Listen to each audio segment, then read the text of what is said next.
The Department of Justice has subpoenaed New York Times journalists after they reported on security concerns involving the new Air Force One plane gifted from Qatar. The subpoenas are looking to force reporters to testify before a federal grand jury this week. That's according to the New York Times. They add that federal agents delivered some subpoenas to reporters at their homes. The department says the journalists aren't the actual target of this. It's rather the people leaking that classified information. Joining us for our final legal topic today, our chief legal analyst, Khalif Rhodes. All right, Khalif, how do they kind of balance the, you got national security, but freedom of the press as well? Freedom of the press obviously is going to be the biggest overarching thing, right? You want to ensure that folks are able to go out there and do our job. When I'm saying folks, I'm talking about us, people that are trying to investigate things, don't want to have the fear of having to force to turn over some type of lead to be able to help the government do something that will now hurt you from doing your job. And so the government can't force you to speak. They can't force you to turn over things, but they can force you to be there. That's what a subpoena is. So do they have subpoena power? 100%. But is that subpoena power limited to making you say something?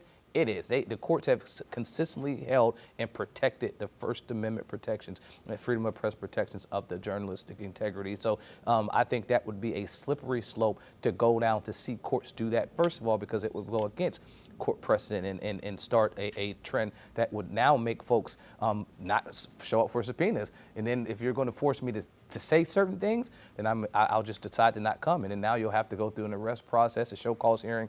Yeah, you can force me to be there, but you can't force me to speak. So do you see this being a pretty short road if you show up and just say, you refuse to answer questions, right? Because that violates the First Amendment. So do you see this kind of going away soon? I don't know if it'll go away. I think they will actively participate, and it will be a case-by-case basis. I think depending on if they're asking questions to say, well, tell me who told you this information, I think the answer would be instantly, I'm not going to divulge my secrets. But if you're attempting to say, walk me through your process, how do you develop a story? How do you fact-check a story? Things like that. If you're answering, surface type of questions, I think the deeper they go, the harder it is going to be for them to get answers that legal counsel will tell the press that they should answer. Because then once you start to answer those questions, again, it's unlimited the type of things that will be forced to turn over at that moment.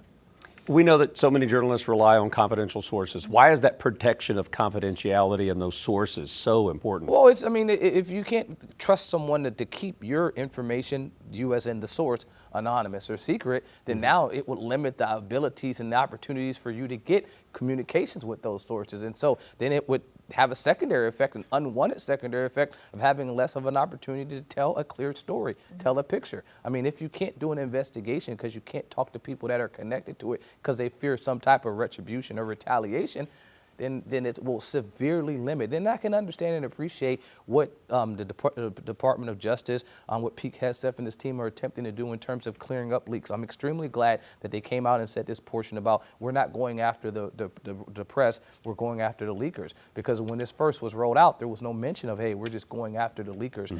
It seemed like it was an attack on the press, and that's why the New York Post and the folks that were connected to this came out instantly and said, hey, this is an attack on our freedom of the press. We don't want to participate. I think now this approach will allow at least some minor participation. I'm not sure what it looks like, but at least you'll participate in some capacity. Well, this also brings to light whistleblower protections, right? What kind of challenges do you see there in terms of trying to talk to the people who are leaking the information? But if someone says, hey, this is something that's going on in the department that I have concerns about, there's protections for that too, right? It definitely will be whistleblower protections, but there are severely limited protections for the leaker, I should say. Okay. So if you are someone that is bringing awareness to leaking, yes, extreme protections for that. But if you are a person that's leaking information, if you're holding on to classified top secret information that you have no business to be holding on, if you're distributing it to members of the media and they don't have the top secret clearances to look at that information, now you're in violation and you are subject to 10